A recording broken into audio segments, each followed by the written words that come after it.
नमस्कार दोस्तों, मेरे YouTube चैनल पे आप सबका बहुत बहुत स्वागत है। अहोई अष्टमी, जिसे होई अष्टमी व्रत भी कहा जाता है, अलग अलग जगह पर इसका नाम अलग अलग होता है। देखिए, पूजा की विधि एक ही जैसी होती है, नियम थोड़ा सा अलग अलग होते हैं।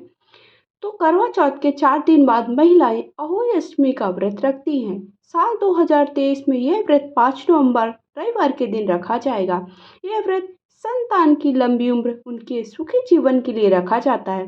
करवा चौथ की तरह अहोई अष्टमी बहुत कठिन व्रत होता है, क्योंकि यह व्रत भी निर्जला रखा जाता है। कई जगहों पर महिलाएं सुबह से दोपहर तक व्रत रखती हैं और चंद्रमा को अर्घ देने के बाद, पूजा कथा करने के बाद ये व्रत तोड़ देती हैं। कई जगहों पर पूरा दिन उपवास रखती हैं और रात को चंद्रमा को अर्घ देती हैं, और कई महिलाएं क्या करती हैं, तारों को अर्घ देती। तो आपके यहाँ का जो नियम है, आप उस हिसाब से इस व्रत को कर सकते हैं। जो चौकी बिठाई जाती है, जो कलश अर्थात 2 घड़े रखे जाते हैं, वो कई जगहों पर दिवाली तक रखे रहते हैं और कई जगहों पर भाई दूज तक रखे जाते हैं। तो इसलिए जहाँ पर भी आप पूजा करें तो ये ध्यान रखें कि वहाँ पर हमें ये डिस्टर्ब नहीं करना है। ये जो हम सुहाग की सामग्री चढ़ाते हैं, ये सास को देने होते हैं, सास को बायने के लिए ये निकालना होता है।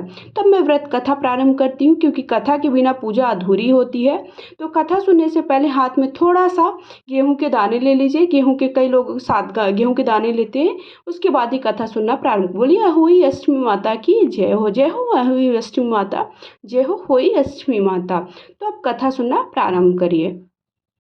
प्राचीन काल में एक साहूकार था, जिसके 7 बेटे 7 बहुएं थी। एक साहूकार की एक बेटी भी थी। साहूकार की बहुएं दीपावली की तैयारी कर रही थी। इसके लिए अपने घर को चमकाने के लिए 7 बहुएं पास के वन से मिट्टी ले गईं, तो ननद भी उनके साथ जंगल की ओर चल पड़ी। साहूकार की बेटी जहां से मिट्टी ले रही थी, उसी स्थान पर शाही कांटे वाला पशु अपने बेटों के साथ रहती थी। मिट्टी खोदते हुए गलती से साहूकार की बेटी से खुरपी से शाही का एक बच्चा मर गया। अपने बच्ची की मृत्यु से नाराज शाही ने बहू का श्राप दे दिया। जिस तरह से उसका बच्चा उसे छोड़कर हमेशा के लिए चला गया, उसी तरह से उसकी कोख भी सूनी हो जाएगी। शाही बोली, तुम्हारी कोख बांधूंगी। शाही की यह बात सुनकर साहूकार की बेटी अपने 7 भाभियों से एक एक करके विनती करने लगी कि वह उसके बदले अपनी कोख बंधवा ले। सबसे छोटी भाभी ननद के बदले अपनी कोख बंधवाने के लिए तैयार हो जाती है। इसके बाद छोटी भाभी के जो भी बच्चे थे, वह सभी 7 दिन बाद मर जाते। 7 पुत्रों की इस तरह मृत्यु होने के बाद उसने पंडित को बुलाकर इसका कारण पूछा। पंडित ने सुरही गाय की सेवा करने की सलाह दी। सुरही गाय सेवा से प्रसन्न होती है और उसे शाही के पास ले जाती है। रास्ते में थक जाने पर दोनों आराम करने लग जाते। अचानक साहूकार की छोटी बहू की नजर एक ओर जाती है। वह देखती है कि एक सांप गरुड़ पंखनी के बच्चे को डसने जा रहा है। वह सांप को मार देती है। इतने में गरुड़ पंखनी वहां आ जाती है और खून बिखरा हुआ देखकर उसे लगता है कि छोटी बहू ने उसके बच्चे को मार दिया। इस पर वह छोटी बहू को चोंच मारना शुरू कर देती है। छोटी बहू इस पर कहती है कि उसने तो उसके बच्चे की जान बचाई है। गरुड़ पंखनी इस पर खुश होती है और सुरही सहित उन्हें शाही के पास पहुंचा देती है।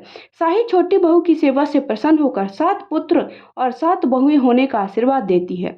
शाही के आशीर्वाद से छोटी बहू का घर पुत्र और पुत्र वधुओं से हरा भरा हो जाता है। इस प्रकार जो शाहू माता की कथा को सुनता है, अहोई अष्टमी का व्रत रखता है, वो पुत्र और पुत्र वधुओं से उसका घर हरा भरा रहता है, उसे संतान की प्राप्ति होती है। तो संतान की प्राप्ति और संतान की दीर्घायु के लिए, उसके उज्जवल भविष्य के लिए यह व्रत रखा जाता है, ये कथा सुनी जाती है। वहीं एक अन्य कथा के अनुसार एक औरत अपने 7 पुत्रों के साथ गांव में रहती।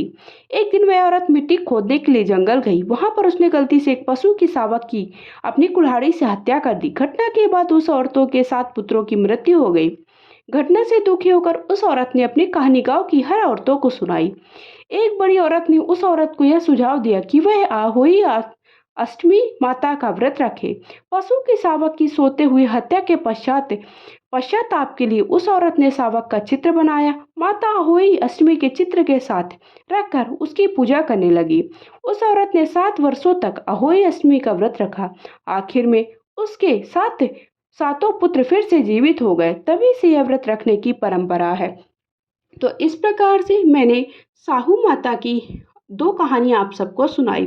तो अहोई अष्टमी के दिन आप दोनों में से कोई एक कहानी सुन सकते। कहानी बहुत ही रोचक है और पौराणिक है। अगर आप सबको मेरा वीडियो पसंद आया है तो वीडियो को लाइक शेयर करें। पहली बार मेरे चैनल पे आए हैं तो चैनल को सब्सक्राइब कर लीजिए ताकि आपको पूजा पाठ से जुड़ी हुई, व्रत त्योहार से जुड़ी जानकारी समय समय प्राप्त होती रहे।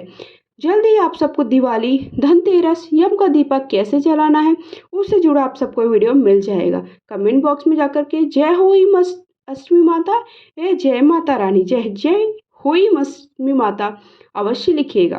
वीडियो को ज़्यादा से ज़्यादा लोगों के साथ शेयर करिए और आप इंस्टा पे भी फॉलो कर सकते हैं। इंस्टा की आईडी स्क्रीन पर मेंशन कर दूं। जय माता रानी।